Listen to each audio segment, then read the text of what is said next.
just for the purposes of simplicity, I define a PLC as organizing to ensure students master essential learning outcomes. That's it. I try to keep it that simple for schools. So that's a bottom line.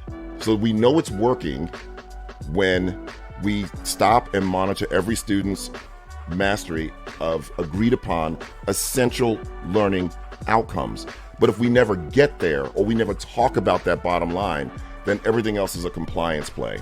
And that's what happens. So we collect local common formative assessment data. But if we don't have that bottom line in place, what we do is we sit and we look at the data and we say, these are the kids who got it. These are the kids who didn't. We kind of knew that anyway because it's November and we know our kids really well. And then we move on.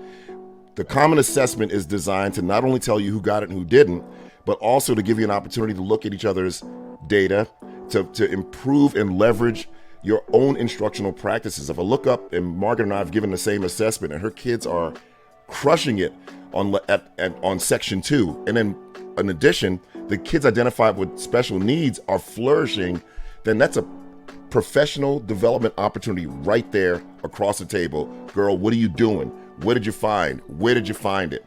Also, if my kids are struggling in section 2, I got 6 kids struggling, rather than do, louder and slower is not reteaching, I have an opportunity. We can do a flexible regroup. Margaret can take 6 of my kids for a day, or I can listen in on her.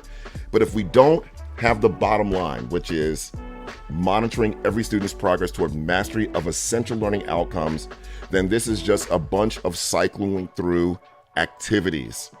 But again, I think deep down, we are afraid of local results. We hammer away, and then we hope that things work out on the standardized test. I think we have a crisis of confidence in terms of local results.